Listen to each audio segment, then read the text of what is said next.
What is up guys? Welcome back. For today's video, ituturo ko naman sa inyo kung paano masasolusyonan ang GCash verification problem na we're verifying your account. Marami kasi ngayong namumroblema dahil sa ganitong issue kung saan lumagpas na ng 7 working days and still hindi pa rin nabe-verified ang kanilang GCash account. So I decided to make this video para ituro sa inyo kung paano i-follow up ang ganitong problema sa GCash. But before we continue this tutorial, kung bago ka pa lang sa channel, hiniling ko po ang inyong mga kamay para i-subscribe ang channel na ito and don't forget to hit the notification bell para lagi kang updated every time na mag-upload ako ng mga bagong videos.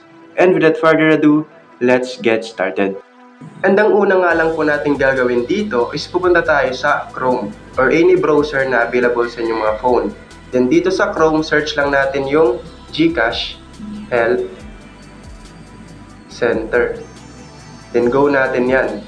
Then pupunta tayo sa GCash Help Center. Then dito po sa GCash Help Center, click natin tong type a keyword to find articles.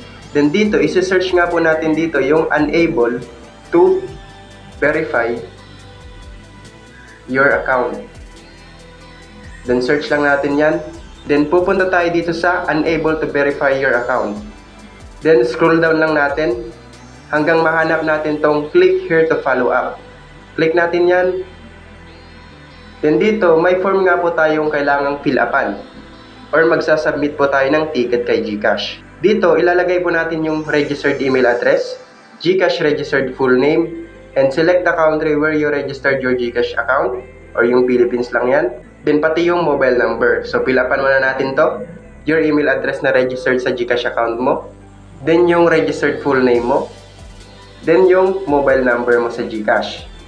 After that, click natin tong your account type. Then piliin natin dito yung regular account.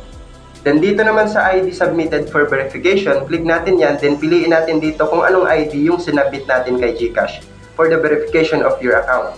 Let's say for example, yung national ID. Then dito sa date of last KYC attempt, dito naman, piliin natin dito yung beyond 7 calendar days. Then dito sa were you advised to submit additional documents, piliin lang natin dito yung no. Dito naman sa screenshot of transaction or error from, check lang natin yan, yung box na yan.